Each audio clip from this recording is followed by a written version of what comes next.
I'm Kaya Allo, and welcome to Ink and Spine, a space between words and sound, where each week we sit together with a book, a film, or an album, savoring each at the sweet pace of honey. Thanks for joining me, and let's begin.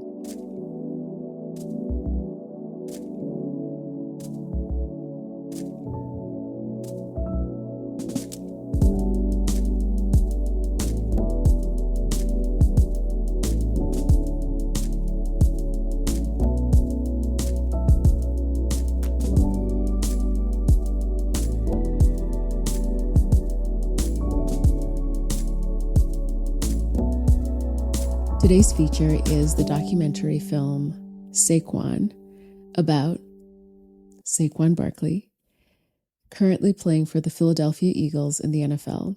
And this documentary was released in 2025 after a 5-year period, 700 hours, over 127 days. As I'm thinking about the journey that all of us embark on in life, the only thing that is promised is the present moment.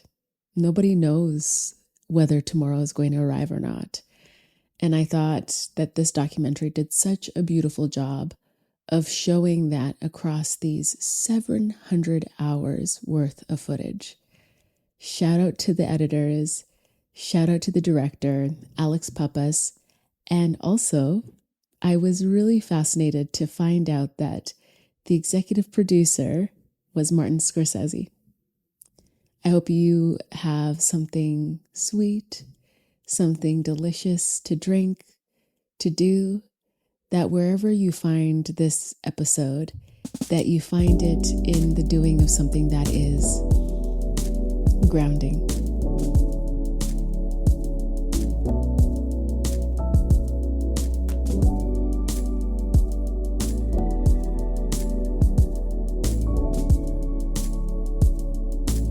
I am very much a fair weather football fan. I definitely tune in for the Super Bowl, but something that is so consistent about why I love sports in general is stories like these, where you get to see the other side, the other facet of the person behind the sport and what it takes to do the impossible. Because when you think about the inevitable odds of getting into the NFL, all of the years spent in preparation and training for something that isn't a guarantee, you get to watch what someone does when they are up against the impossible. Whether you watch football or you don't, this is a universal story in my opinion. But something that I wanted to focus on is environment. And it's become a recurring theme since our last review, which was of the book Dreams from My Father by Barack Obama. And actually, as I think about it now, it's another thing that comes up in Emma Greed's story and her book, Start With Yourself, where she talks about this early awareness of needing to leave her place of origin, the importance of our environment, and how they either make us or they break us, but how they inevitably do shape us. Aside from environment and its impact, another point I wanted to focus on with this doc is the importance of being grounded and stable in the foundation of one's self-worth. The thing I loved about Saquon finding his footing with worth was it wasn't just a one-day decision or, oh, now I've got worth, let's go. It is a bumpy road where he's coming up against test after test as if his worth is asking him over and over, do you really believe? Before we get into the doc, I wanted to give a few disclaimers. Something I've mentioned since the beginning of this podcast, and I can't believe we're on episode 8 already. This has been a joy, so thank you for joining me thus far. But the disclaimer that I'll continue to reiterate is the works that we will savor together, whether they be the books, the films, the music, whatever it may be. My intention is to focus on the sweetness and that no one is on a pedestal. no human is above another, and the constant acknowledgement that these stories are human stories. The point of this podcast is to yield and glean sweetness from these works, something that we can borrow, whether it just be a word. Sometimes it's a page. Sometimes it's whole chapters that we can lift and shift from any of these works into our own lives to take them in ways that we need on a unique and individual basis. What that is for you is beautifully your choice. And what that is for me is mine. I say all that in this case because, yes, I am aware of the photos of Saquon at the White House, and I'm also aware of the alleged tweets of his partner, Anna. If we are willing and open, everything can be our teacher, whether we are in agreement of that teacher or in disagreement, as long as we are able to exercise discernment and openness to a healthy level, we can learn from anything and we can learn from anyone. But we are going to continue with this documentary. Let's get into it.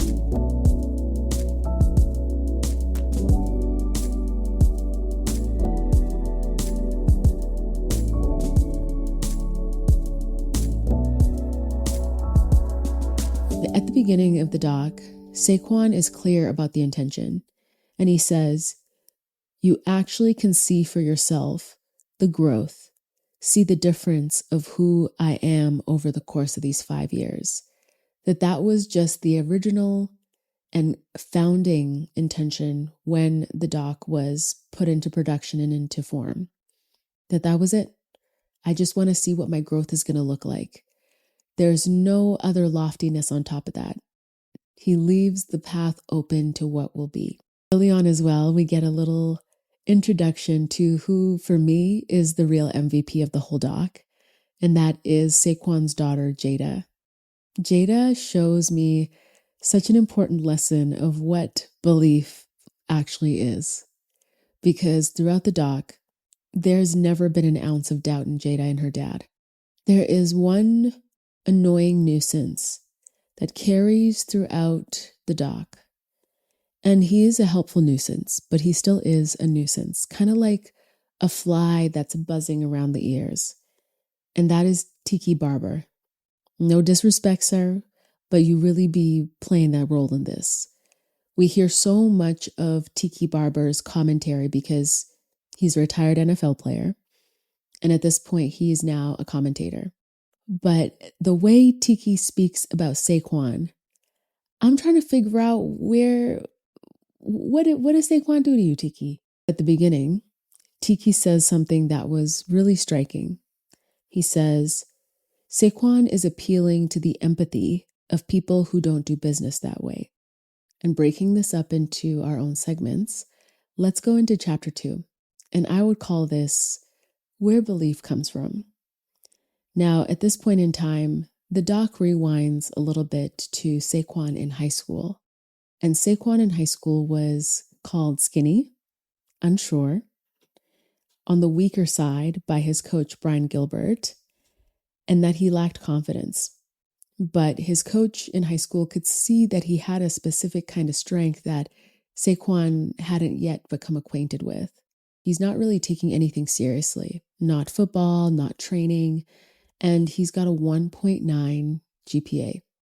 It's almost like he's given up before things can even begin.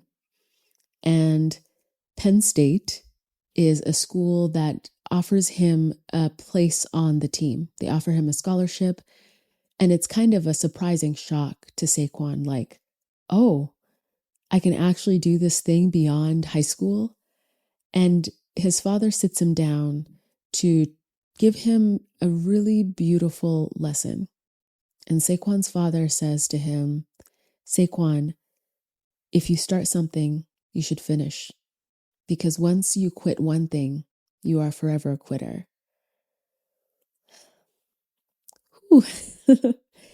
Yeah, that really, that got me. And what beautiful advice as Saquon gets this opportunity of a lifetime to go to Penn State. We fast forward from high school. So Saquon has gone from having a 1.9 GPA, not really taking anything seriously, to move on to Penn State. And after his time at Penn State in 2018, Saquon is the second overall draft pick, and he is drafted by the New York Giants. It's important to note that the New York Giants mean something to Saquon. He was born in New York, and so he has had this dream of creating this full circle moment of being born in New York but not moving, but moving shortly after as a young boy to Pennsylvania, and that will matter in a second. But then coming back to New York in this way is incredible, the place of his birth. When we think again on all of our features so far, Dreams from My Father, Start With Yourself, Mississippi Masala, all of them have this element of home, homegoing, homecoming, farewells to home, and this is no different. It's not all roses and butterflies when Saquon is drafted to the New York Giants. He becomes known for being injury prone.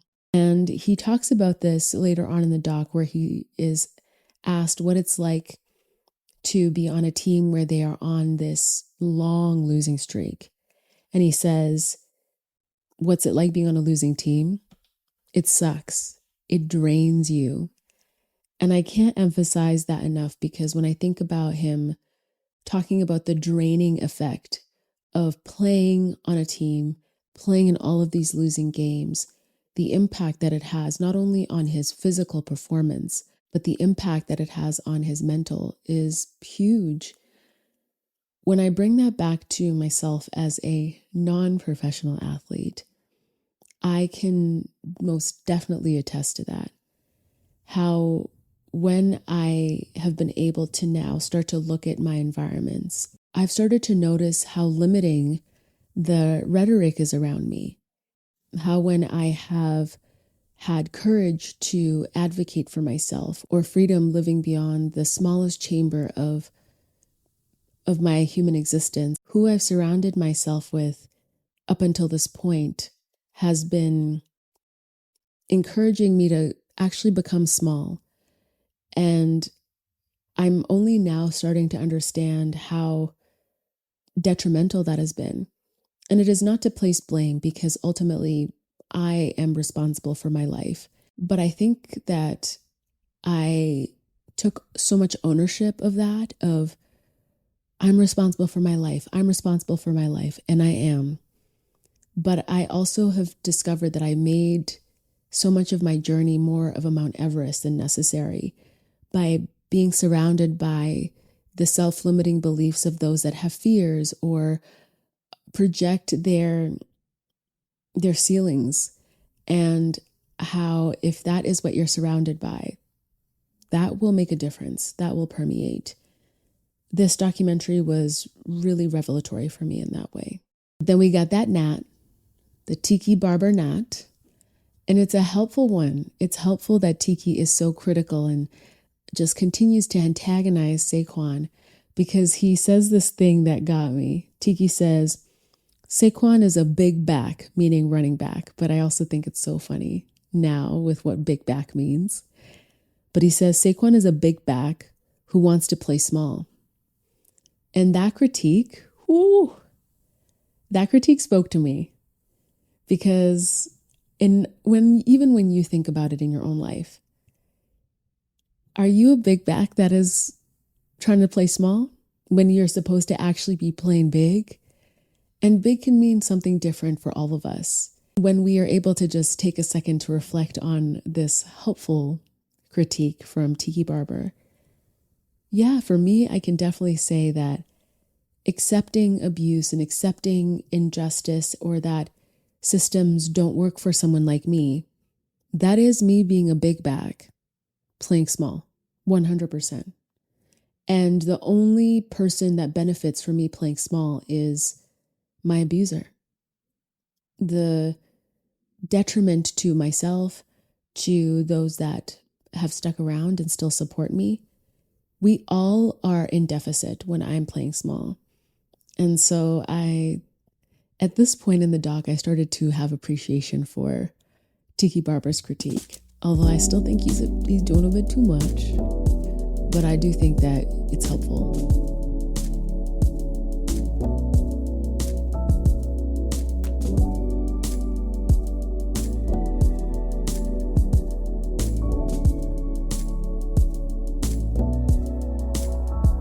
Let's move into chapter 3, which we will call the tear. Dun, dun, dun. It's 2020 and Saquon experiences a gruesome injury. His partner and family all galvanize around him and they assist in a beautiful effort of recovery. As Saquon is riding in the car, at one point we hear him saying to the camera how he had been having a conversation with his dad and thinking about how he's aware that God challenges everybody, that challenges what makes us strong, it builds character, and how up until this point in his career, he'd never really had much challenge. Like once he'd locked in with that Penn State scholarship, it was kind of smooth sails for him. And how this injury, this ACL injury, becomes his first real challenge. It's also important to note that he is relatively young in human terms. I think he's around 24 at this point. But in football, as a running back, the rhetoric about being aged out is so prevalent. And it seems that around 28 to 30 is the retirement age for running backs in football. There's a scene I want to draw attention to where Saquon is rehabbing after the surgery, and he's on the table with his physio, preparing for treatment to begin, and the physio asks him, "Did you allow yourself to be upset? Did you allow yourself to be angry?" And Saquon doesn't look his physio in the eye. He's just kind of looking up at the ceiling and he says, "Yeah, I gave myself about 2 days. And that was it." It brings me back to our very first book, Start With Yourself, where Emma talked about anger and fear as helpful catalysts. And I think that this is something that Saquon is exercising in his own way. But I want to draw attention to that 2 days. And that 2 days, I think, is something that is a helpful takeaway for anybody. Because in extending that 2 days for Saquon, he's not able to commit to the grueling consistency that is required over the course of almost a year of rehab for this injury. You can't do a year of rehab if you're still grieving. And I think that that was something that I wanted to hold on to. I wonder for you if you are mindful when you encounter challenge, if you're mindful enough to allow yourself the opportunity to grieve, to be angry, to be upset, and how important that is, but then also mindful not to savor that misery for too long. There's a later point where Saquon is watching his teammates play from home, and he's on the couch and he's talking about how when he now, at this point, I think it's 10 weeks into recovery, how he can no longer visualize what it feels like to run with the ball in his hand. That when he returns to his visualization exercises of the past, he can't even see or connect body to feeling anymore. And I thought about how crucial that is, because for me, when I think about my current circumstance and how so much of this experience has required me to adapt, to be able to give myself the opportunity to get back up and recover and rehab and advocate and still believe in my freedom, I could resonate with this because I, at some point, started to lose sight of what freedom used to look like and feel like. Like being in poverty for long enough, the daily exercise of rationing one meal across the day, so splitting it into thirds so that it's one meal for breakfast and then another portion of that same meal for lunch and dinner. And how I started to realize that being in silence was actually contributing to me getting accustomed to poverty, a way of acceptance of it, as opposed to continuing to remain steadfast and focused on my worthiness and that I deserve freedom and that I didn't commit a crime in order to be serving this sentence. This was a really helpful reminder for me to not get too far away from that. And I think in my own way, starting this podcast has been an effort to realize that being so isolated and just the daily slog of poverty and what it is to be confronted with rejections as I'm seeking relief through various agencies and systems that also is a part of the act of war that is poverty. Like Oprah referred to that recently at a Forbes interview, and I found it interesting how quickly the host asking Oprah questions just kind of bypassed that when she said that when she had started her girls' academy and the girls were almost acting out, and she didn't understand because these girls had been handpicked across 9 provinces in South Africa.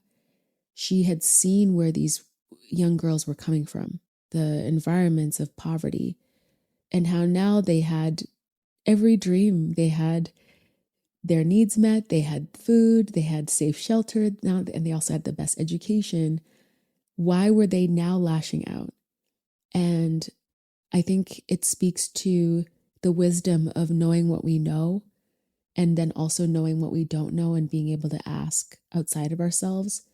Because had Oprah done the typical thing of dismissal and going, oh, you spoiled brats, get over it, I don't think that would have opened the door, not just for the girls, but for what inevitably became, I think, one of Oprah's most important, and she's done a lot of significant things, but one of her most impactful projects, which has been her book with Dr. Bruce Perry titled What Happened to You.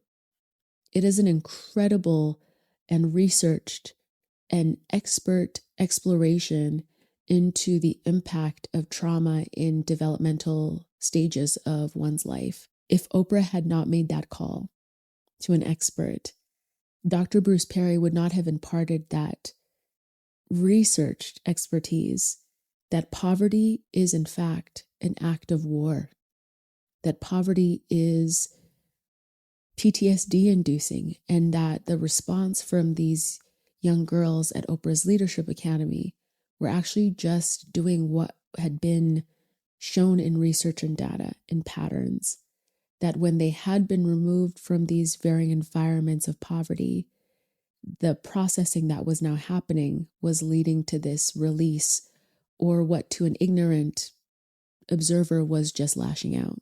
I say all that because I don't want to get used to poverty, especially because it has not been my choice. It is forced. It is an act of my abuser. It is an act of war. And if I allow myself to get too accustomed to poverty, like what Saquon is talking about, that 10 weeks into recovery, he forgets what it feels like to run with the ball. I don't want to take that risk. And I started to notice in myself that with how isolated I am, not speaking, not being in those environments of worth and liberation, like doing things that were consistent with my freedom, being able to go to the grocery store, having a car to have freedom, all of those acts of war were starting to contribute to me becoming really, really small and silent. And this podcast was founded in that effort to really make sure that no cobwebs surround my freedom, that my freedom remains a focal point, remains the purpose of being. And I hope that for you, in your own ways, that you are able to just be reminded of areas of yourself where maybe you've started to let freedom be something that fades. Even when you think about your New Year's resolutions, it's currently July, it's going to be August soon. Have you allowed cobwebs to start to form on those goals you set in January? Have you revisited your vision board? It doesn't have to be, massive trauma events or massive challenge.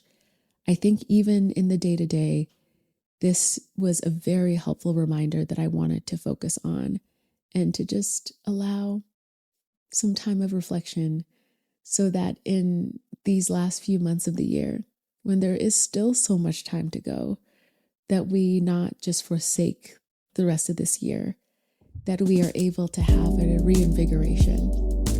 And I hope that's helpful for you.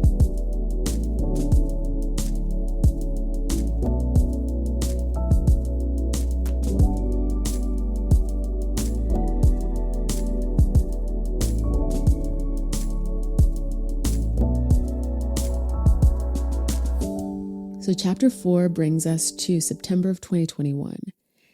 And at this point, it's a few days, I think 8 days shy of a year since Saquon's painful ACL injury on the field. I wonder as well, because they didn't really get into his mental training, if he did any, but I would love to know if he has a sports psychologist or someone who is in a similar field to understand better what it takes to actually even get back on the field. Because it's one thing for the body to heal physically, but when you think about a trauma like that on the body, there is a trauma on the mind. Like, how do you get back on the horse in the same arena and not have hesitation to actually play full force, to actually show up fully without fear or limitation? That's something that I wish would have been explored more. But I commend him because Saquon doesn't even talk about fear when he is preparing himself to get back on the field. And he actually jokes after his first game, he's driving in the car and he's on the phone with someone. And he's talking about how he felt like the opposing team, the defense, seemed to treat him a little too gingerly, a little too carefully with the hits. So maybe Saquon doesn't even need a mental performance coach, because that's his critique at that first game back. They weren't hitting me too hard. It felt like they were being too gentle on me. Like, what? I know if it was me, I'd be going, thank you so much. I might have a little barrier around me. But I think that just goes to show his fortitude and his toughness. But as if a wake up smack from the universe or the higher force, Saquon is not in the clear here, because the motivation that he is driven by at this point seems to be more ego-based. He is trying to shut up the commentators, the gnats that are the tiki barbers, and in losing sight of what truly is the driving force, especially with this miraculous recovery, this second chance, Saquon gets injured again. And at this point in the doc, Saquon is so frustrated. And I wonder if it was helpful for him to have been filming at this time, because we get to see his reactions in real time, where he's fed up and he's just going, oh my God, not again. Oh, like he already is aware of the conversation around him being so injury prone. And here he is getting injured again. He needs to lock in another part. There's another facet of himself that has not evolved yet. And I wonder if it is to return to purpose, to not lose sight of that gratitude that he's been holding for his village of support that has nursed him back to health. And that if he keeps paying attention to the gnats and the commentators, that he will only continue to manifest that which he is giving attention to.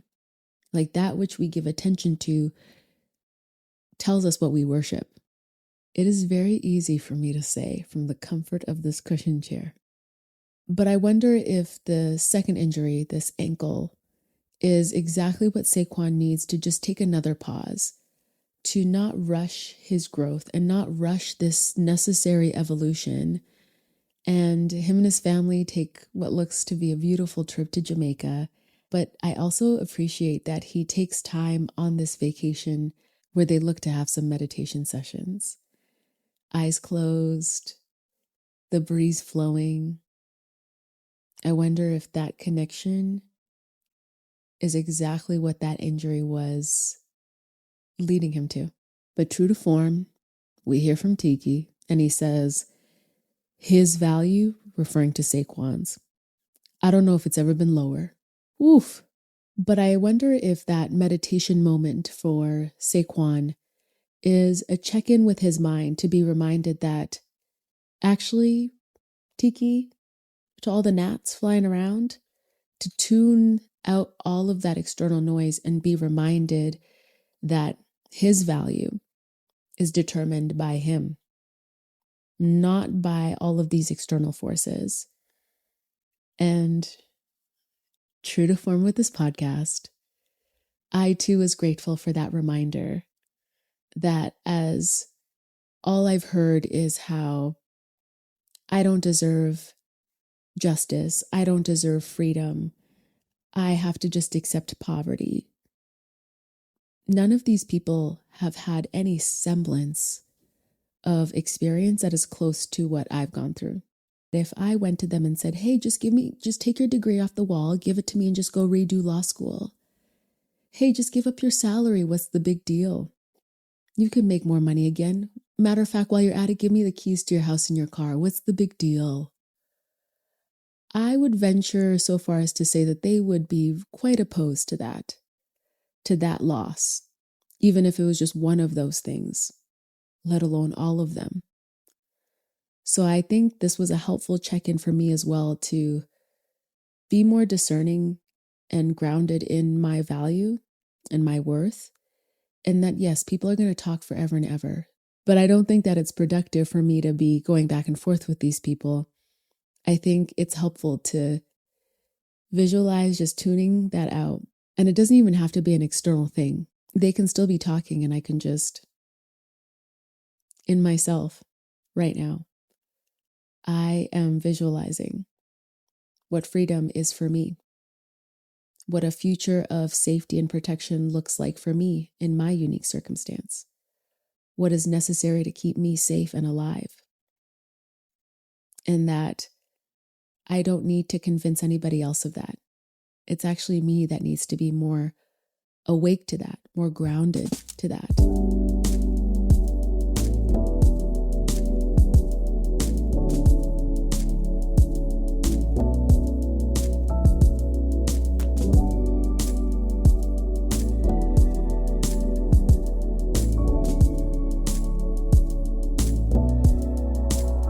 Draw attention to Saquon Jr.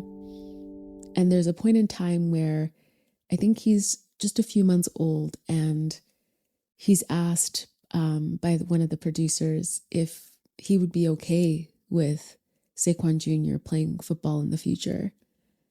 And to think of how far a future that would be, looking at this sweet little innocent baby boy of just a few months. But Saquon takes a moment before answering and he says, I mean, if he wants to play football, that'll be his choice, which I thought.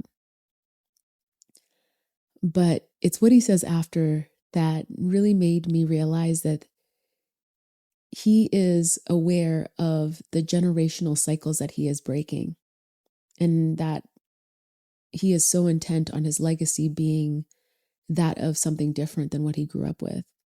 Because his response is, yeah, if my son wants to play football, he can, but I'll tell you, he won't be a running back.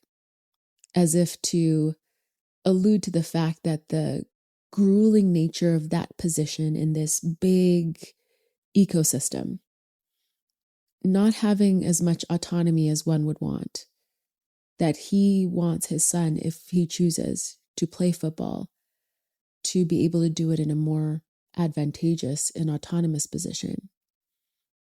I jump to another part of the doc, and that's where the sequencing is really beautiful, that Saquon's upbringing and his origins actually appear in the middle of the documentary, almost smack bang in the middle. We learn that growing up, Saquon's dad had gone to prison or to jail, and that he struggled with drug use, and that he ended up finding boxing while watching on the telly in jail and thinking to himself, when I get out, that's what I'm going to do. But unfortunately, an injury while boxing ended his career prematurely, and he fell into drugs. But his mom, Mama T, oh my gosh, another MVP. We got Jada's MVP, we got Mama T as MVP with her short pixie. And I don't know about y'all, but when I see a Black woman with a short pixie like that, she mean business. She's so matter of fact about how she talks about this challenging period as a young mother. An opportunity came up in Pennsylvania and she was going to take it whether her partner came or not. Her and her kids were going to go and have something better in Pennsylvania. They had family there, and it seemed like this promising opportunity to move to Pennsylvania starts beautifully, but then they come upon hard times, and as a family of 7, no relative can take the whole unit in, and they end up having to be split up so that they can avoid homelessness. I'm in such admiration because I can see how that was passed on to Saquon, that tenacity, that determination. To see the origin of it is really beautiful in this doc. And again, back to who is in our proximity, our community, who is in our environment, how that is so pivotal and vital, because Saquon also talks about his admiration of his mother's tenacity through all of these challenges. He gives thanks for his father's honesty about his flaws and weaknesses and mistakes, and how because of that example, we get to see the result of that infusion in Saquon. And now we get into some juicy bits, and that is negotiations for Saquon's contract with the New York Giants. I'm not going to take too much time to go through this because I encourage you to watch the doc. But essentially, this part of the doc was speaking to me, y'all. I hope that it speaks to you, because we get to see how when one is questioning their worth and how when one starts to barter and bargain with their worth, that's a dangerous game. Contract negotiations are quite convoluted and cloudy. Saquon's getting the runaround from ownership, and he says at one point, "It really is to spit in my face. They give me the ball 35 times anyway. Like they're really just trying to run me into the dirt." I quote a wise sage named Belcalis Almanzar, where she says, "I said enough is enough." And we get to see Saquon have to reorient his dream. And we're watching him be challenged by something bigger to go, you want to keep holding on tight to this vision. But by holding on tight to this vision in such a rigid way, you're about to lose so much.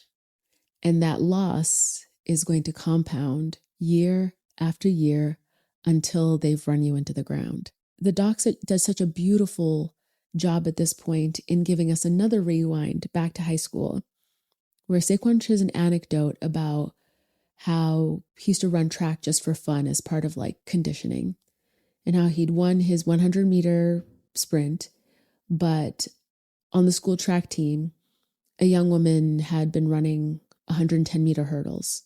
She wins that heat, that race, but there's some kind of malfunction with the timing system, so she has to redo the race. And in the redo, she ends up losing. She's upset. It feels unfair to Saquon, and he takes it upon himself as this young student to go and give this young woman his medal. And yes, it is endearing. They show a shot of him on the news because it gets so much attention. Wow, look at this Good Samaritan student. But how perhaps that might have been the originating ingraining of that patterning of, man, if I'm useful, I'm praised.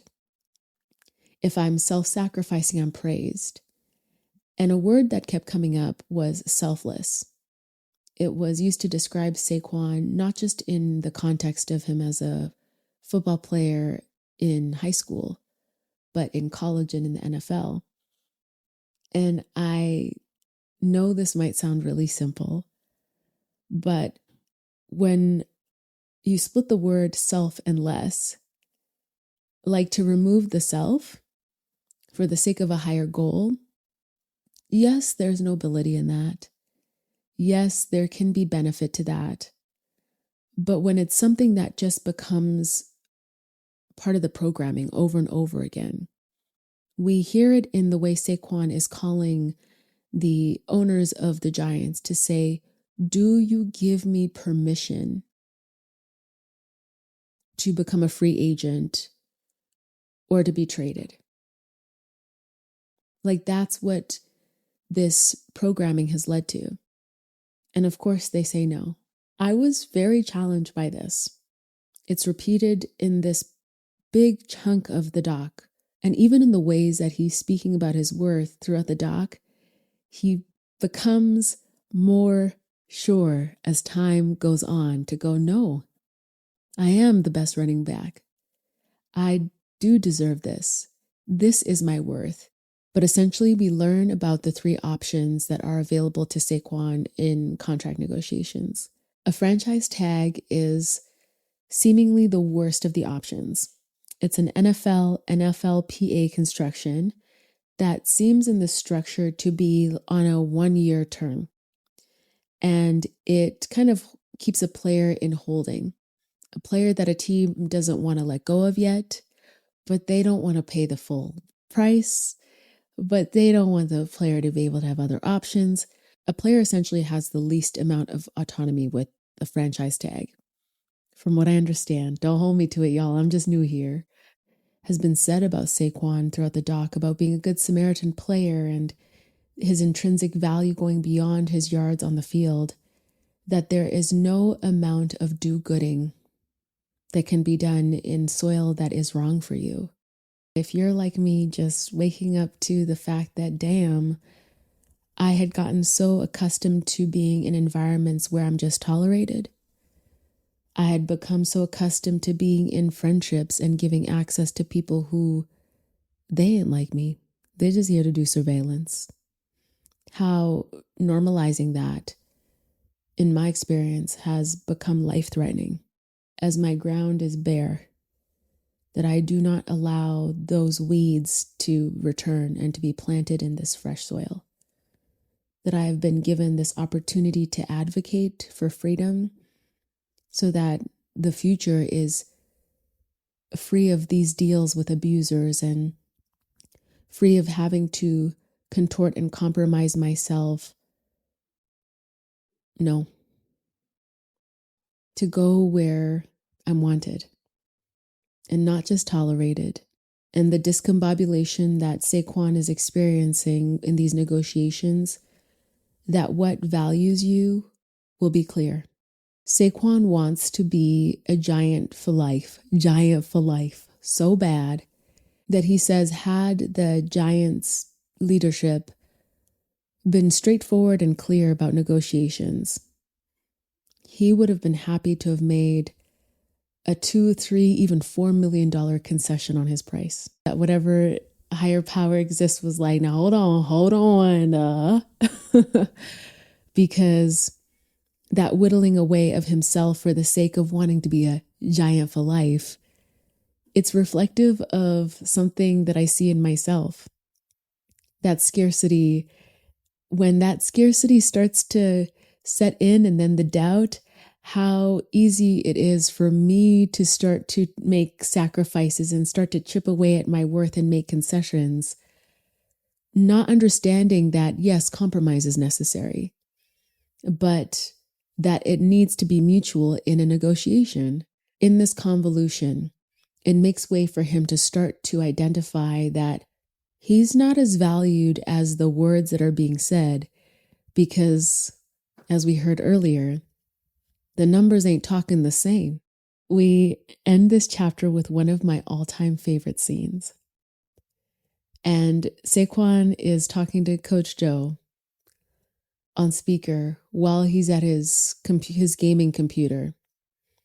And I don't game, so this multitasking was another dimension for me. He's got a do-rag on and he's gaming. I think it's Madden that he's playing.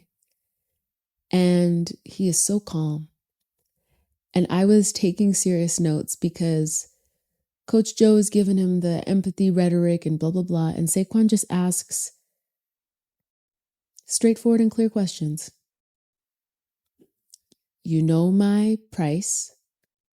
As a whole organization, why am I the one making the concession when y'all have an organization with funds? Like it's $1.5 million difference for y'all to make up, but you want me to take the $1.5 million hit as an individual when there's an organization. And there's no clear answer, but Saquon is just calm as he's playing Madden. And the call ends in a way that I thought, snap, snap. Because Coach Joe says that he'll call Saquon's agent at the time named Kim later that evening, and Saquon goes, no, I'm going to call her right after this. And as the call ends, Saquon turns to the camera and says, I was snapping while I was on the phone with him. And when he says snapping, y'all had to learn snapping on the game. I thought that level of cool, that level of calm, to me, that feels like the turning point where Saquon just locks into his worth. He locks in to being like, no, I don't got to be mean or rude or go out of my character of empathy. I can have a firmness that is grounded in my character. That firmness is calm. One of my favorite scenes of the whole doc.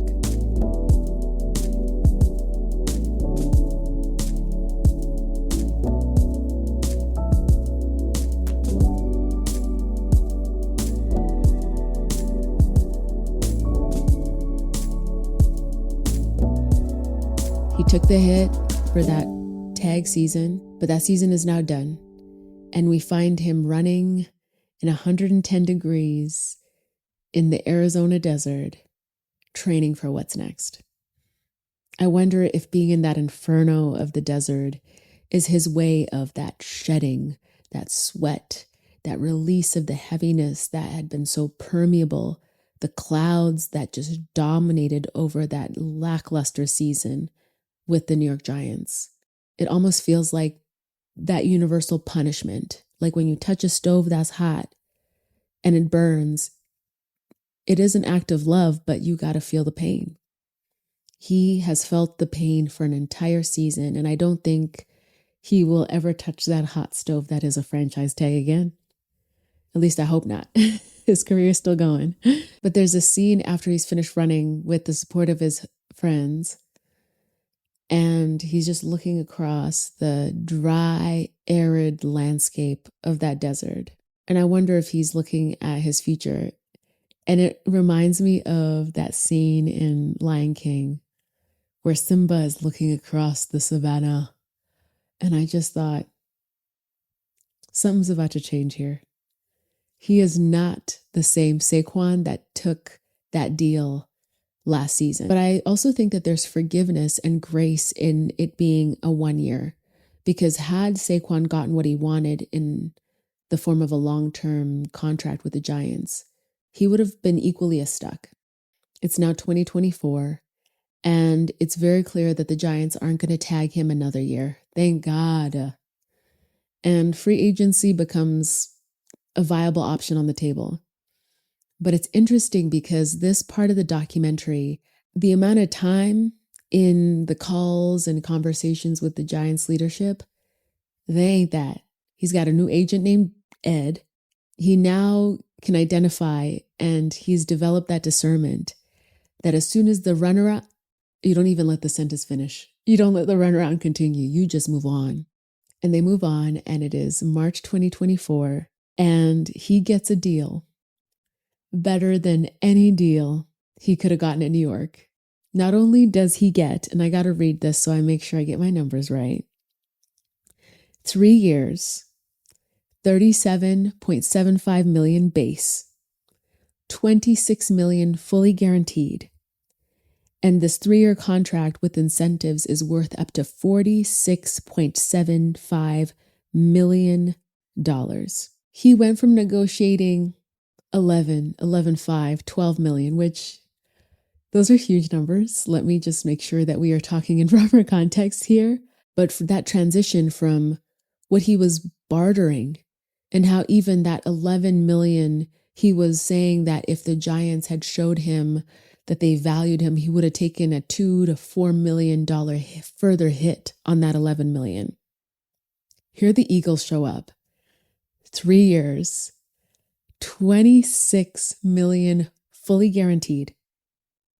And they're offering incentives to increase the value of this contract. $46.75 million. In a moment like this, I hope that you are reminded that what we see, the world we know, is not the world. The moment Saquon hangs up the phone with Ed, one of his friends is so hyped for him, and he is dapping up Saquon and so proud of him, and he says, you remember your goals. You want to win a championship. You want to be MVP. He is reminding Saquon of his goals, the original purpose for all of this. And he says something that made me tear up, honestly. He says, get ready for overflow. I'm touched by this because I'm thinking about my 2 earth angels that I feel like I'm going to mention every episode because they've honestly changed my life. These 2 people have stuck by me and believed in me as if they were like holding up a mirror for me. And until I was willing and able to look at that mirror and all of its, and remove all the ugliness to see my worth the way they see me, it reminded me of this and how incredibly important it is to have this kind of belief. I had allowed myself to be so clouded and guided by folks who would be like, oh, don't go, oh, stay small. Oh, just go back to cleaning, go back to slavery.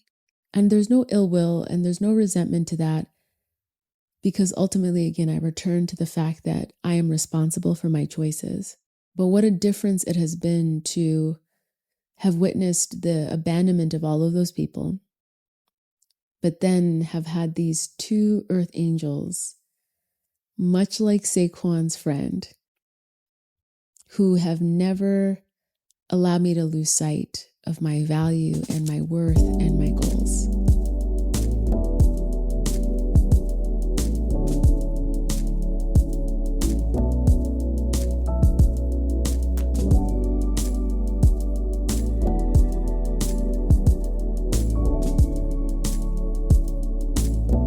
Like, he's got teammates and coaching staff so excited to welcome him. They don't even stay inside the facility. They meet him outside on the sidewalk. They're so gassed to have him. It's this beautiful montage of hugs and daps and such overt expression of joy and welcome. Like that value that he was searching for in the Giants team and in the ownership on those phone calls where it's convoluted and discombobulating, not even a chance. He meets the GM Howie, he meets the coaches, the teammates, and everyone is so clear to let him know how much they are so excited to have him on the team. Before a game against the New York Giants, the first time that Saquon returns to MetLife Stadium, wearing a different uniform now. He's an Eagle now. He ain't no Giant no more. Alex and the crew captured the opinions of the fans that were tailgating outside of the stadium. And there's one fan who says, he left for the money, so now I'm anti-Saquon.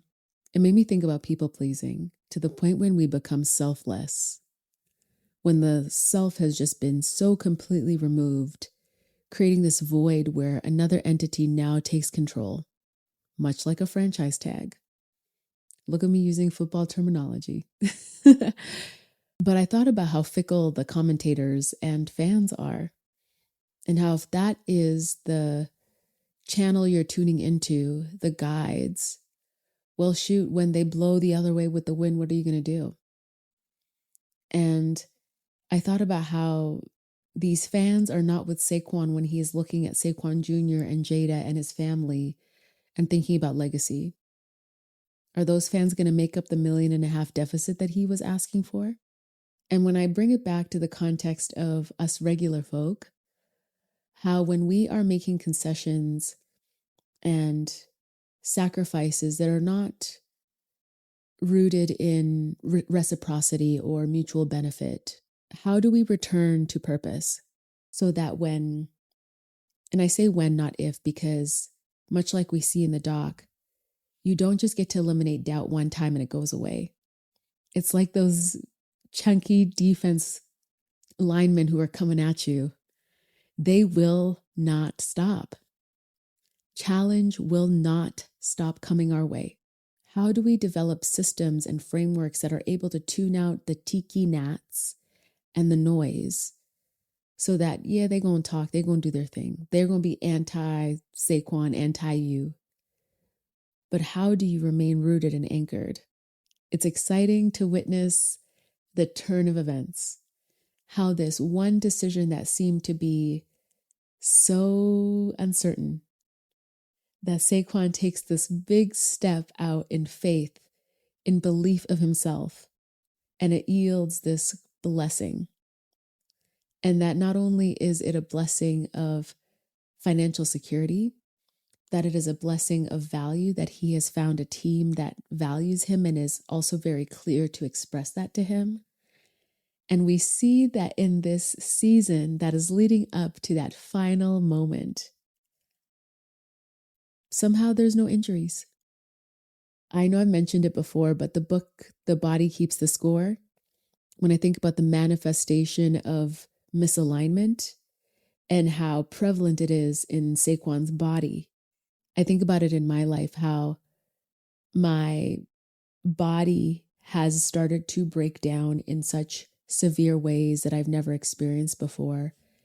And in having this perspective that all of those misalignments compounded to this devastation and this breakdown, but how my job right now is to advocate for the freedom so that I can access resourcing and security, safety, all of those baseline Maslow's hierarchy of needs of human dignity, how I hold on to that in the fight.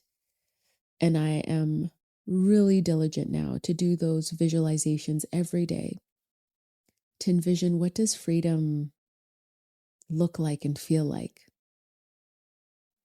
And I invite you to do the same if you want to close your eyes or if you want to write it out, whatever you want to do, but just to take a moment. I envision my body when I wake up free of pain. I envision that my heart is no longer racing. I envision that the first thought of the day is not how to ration one meal or how to use a tea bag as a meal replacement for a few more days. I envision eating organic produce, getting in my car, driving to a fitness class, interacting with people that I enjoy, moving my body and giving thanks for its strength. I envision travel. I envision caring healthcare providers that aren't dismissive but actually listen. I envision financial stability and security. I envision going to my classes for my school, able to fully focus on the learning and enjoying it without all of the added pressure of poverty. I envision being able to volunteer in the field of psychology and helping other women who are just gaining back their power and their freedom, paying it forward. I envision aligning with friends and community that doesn't just tolerate me, but is excited. They light up when they see me, and I light up when I see them.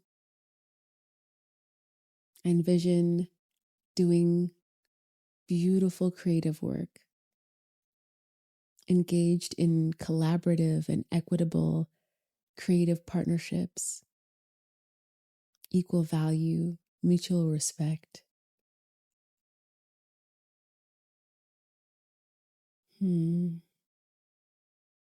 Yeah. When I'm able to start and end my day with that visualization exercise, nothing is impossible. No fight is too big. And I hope that you're able to, in your own way, adapt that and find your own visualization exercise, however that looks and takes shape for you, to create those daily anchors so that no matter what discombobulation happens in a day, that you're able to return back to your anchor and your purpose and your why.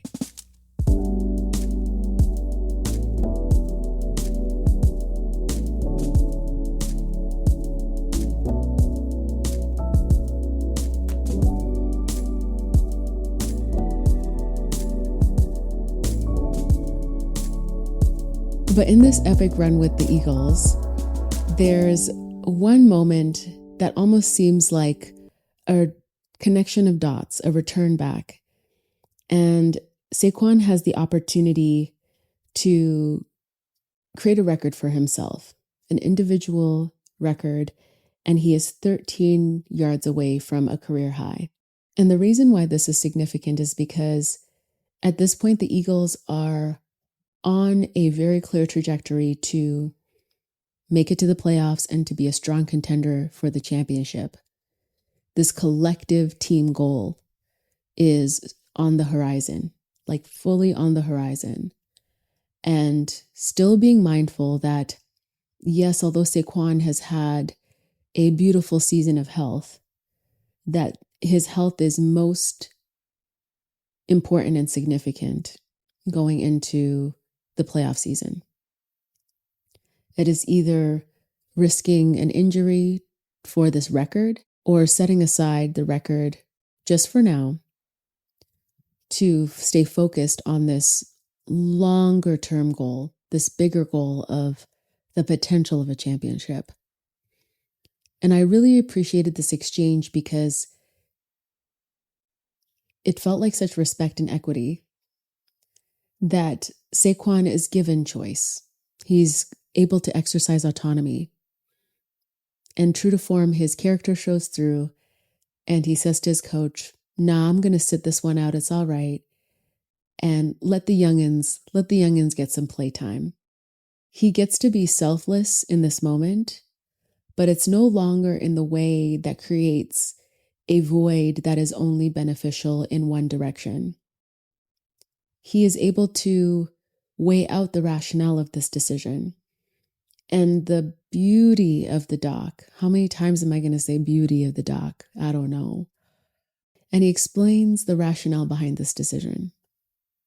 And I think this is another point in time where we get to see Saquon's evolution and growth beyond ego, that he is now fully reorienting toward his choices being in alignment with purpose as opposed to what was driving him before, shutting up the critics, objectives of ego, and how this decision allows him to make sure that he's able to take care of his body, to not burn out, so that he can secure this dream that he's not only had for himself, but a dream that he shares with an entire team.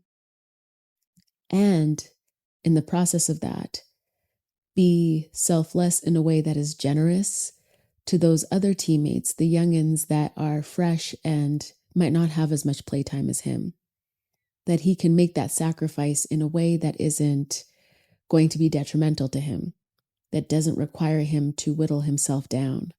It's chapter 14, and this story ends so sweet, but not without a little swaggy flex.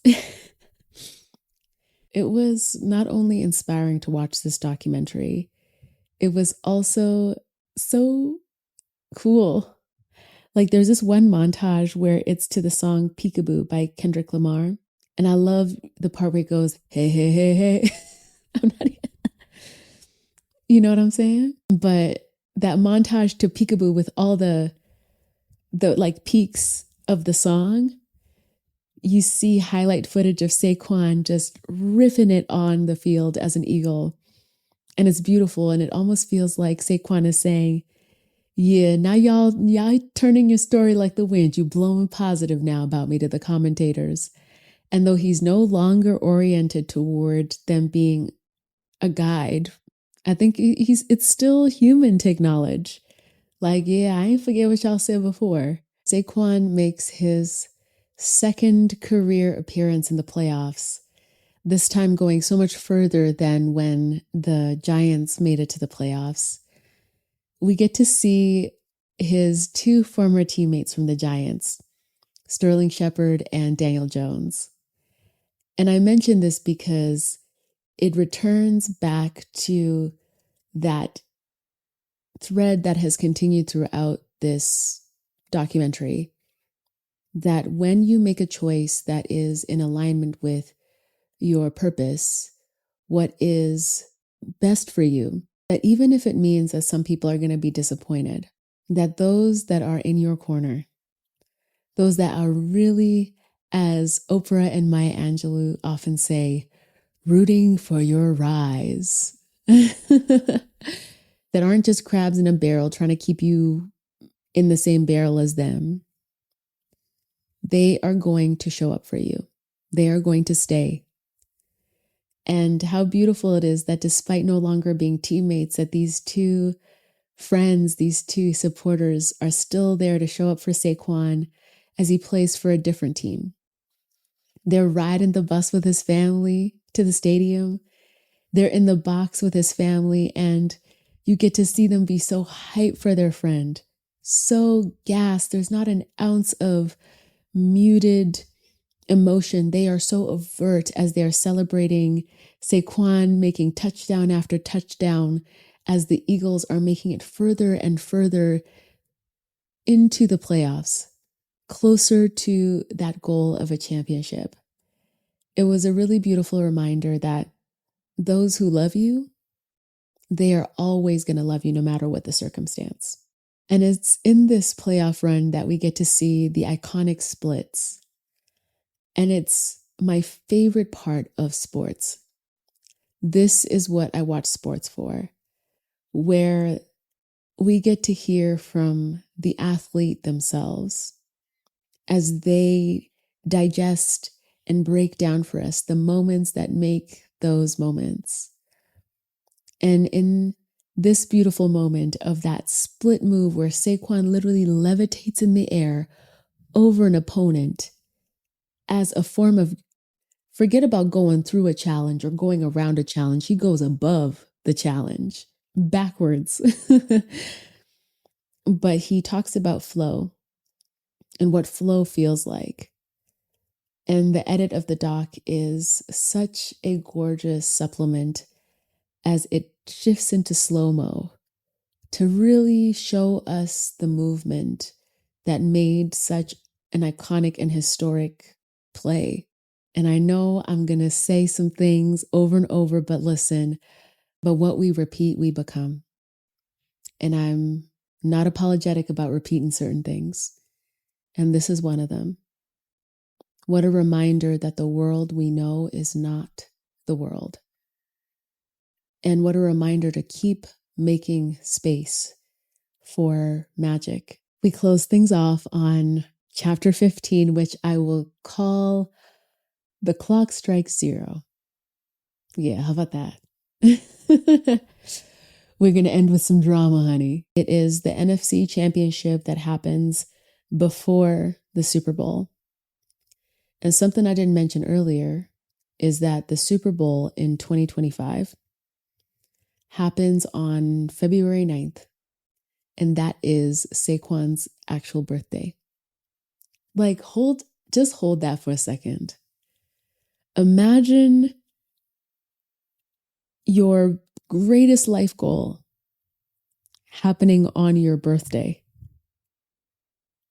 Now, I've seen what the Lord is doing for Saquon, and I'm just sending up some prayers because my birthday is a good time for freedom. But wow, how poetic, how divine, how beautiful, how incredible that this lifelong goal is right there, and it's going to be on his birthday. It's a beautiful lead up. Of course, the Eagles win the NFC Championship, and we arrive in New Orleans for the Super Bowl in 2025. Jalen Hurts, the quarterback of the Eagles, takes a moment with Saquon on the field, and he says to Saquon, "You live for days like this. You hear me?" He is an elder, a mentor, imparting on a youngin' who hasn't been to this stage of a season before. There's a moment where one of the coaches approaches Saquon on the sidelines and asks him to keep the energy calm for him and his teammates, to not let the excitement risk losing focus right before the finish line. And Saquon goes, "I got you," and he takes that seriously. And there's one point in time where DeJean makes an interception that surprises everybody.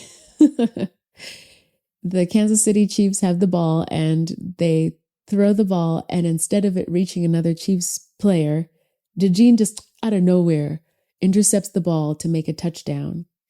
And we get to watch Saquon's reaction on the sideline go from, "Is that real? What? I'm really seeing that," to, hold on. Stay calm. Stay calm. And he's walking up and down the sidelines, going to the other players, "Calm down, stay calm, stay calm." And I think that's where "until the clock strikes zero" comes from with this final chapter. Because Saquon is saying, until that clock strikes zero, you're going to stay calm. You're going to stay locked in. I hope that it's helpful for you that it's August. Are you able to stay calm so that you can remain focused on those objectives that you set out in January? We are reaching the final moments of this game. And there's one pass that stood out to me where the camera focuses on Jalen, so we don't even see the quarterback make the throw. Is that what they call it in football? I don't know. But the camera is just focused on Saquon on the side as he is running whatever route it is and preparing for the ball. And as the camera is focused on his corner of the field, we see how ruthless his opponent is. Like at one point, his opponent shoves him so hard that you hear a, "oh," like it's almost like the wind gets knocked out of Saquon. But he is so laser focused on running the route and keeping his eye on his quarterback and the ball that he doesn't even take time to react or to go, "ow," or "why'd you do that?" He is so dialed. And it reminded me of how, for me, my opponent is not going to go easy on me. My opponent has not gone easy on me. I thought about something that Saquon says as he's reflecting on his success with the Eagles versus what might not have helped him as a player be successful in New York, was how he had to shift his fuel source. How he noticed in that final year with the Giants when he was in that 1-year tag, and how joyless it was, because he acknowledges that he was motivated by vengeance and revenge, and how that was not a positive or helpful fuel source. I admire his wisdom in this reflection, because it seems that with his transition to the Eagles, he is equally mindful, not just of his body, but of his mind, and making such an intentional choice that he will not be fueled by vengeance or cruelty or hatred or whatever. but rather love of the game, joy, purpose, his goals, legacy, being a team player.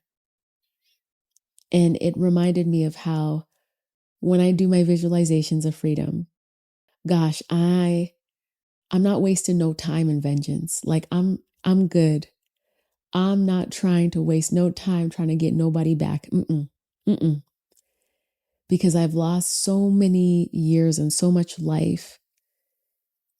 Every single day, 1,440 minutes, there is not a minute that is not impacted by my abuser. And those minutes feel like they are times 7. Like I feel like I've aged so much in this process. And when I am able to secure my freedom, there is no fucking way that I am going to waste an ounce of that precious golden time in freedom going backwards in any kind of vengeance. I was really solidified and reminded of that and affirmed in seeing the difference of when Saquon is motivated by vengeance and ego versus when he is returned to his core as a team player, as purpose-driven, in gratitude.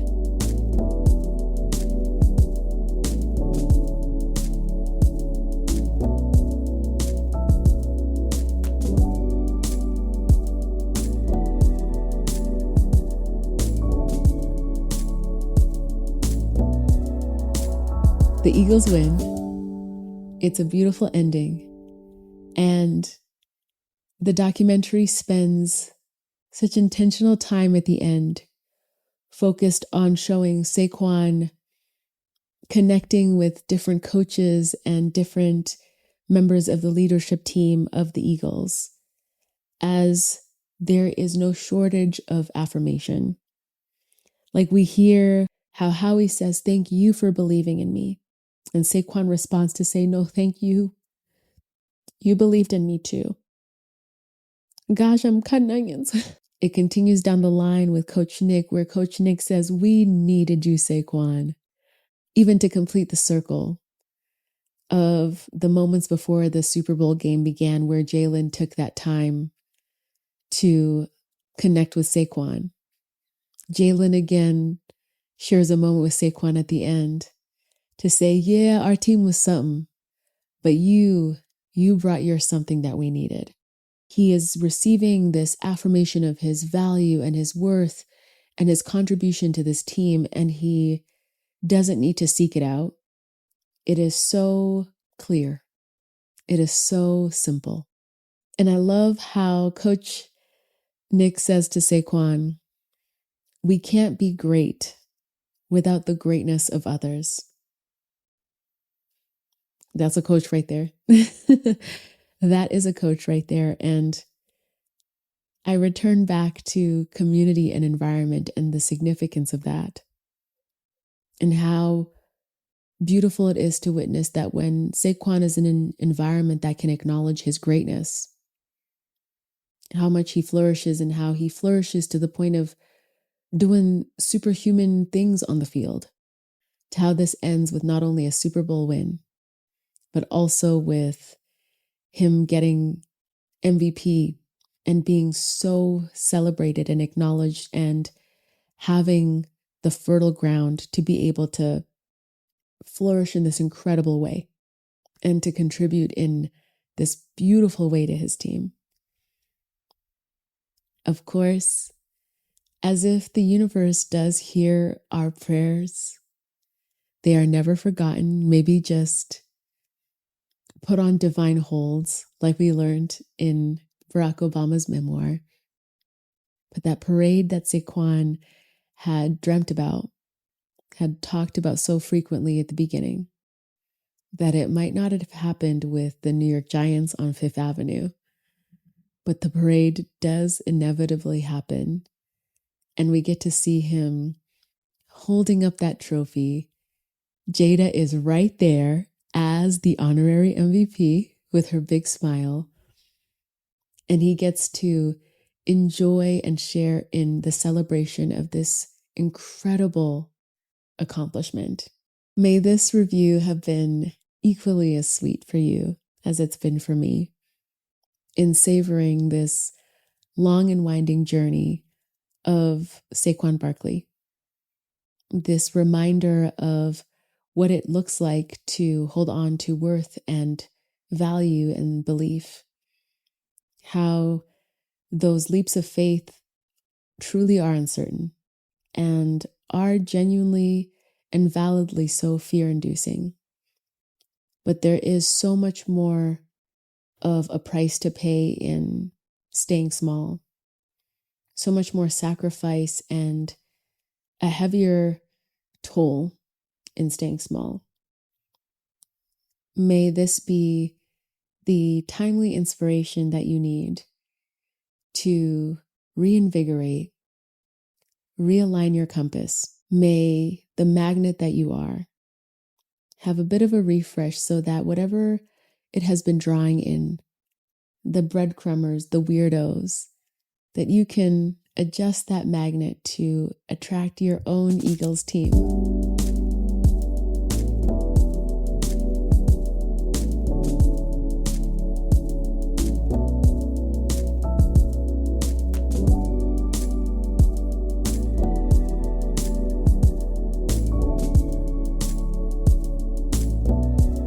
I hope you will join me next time. Dun, da, da, da.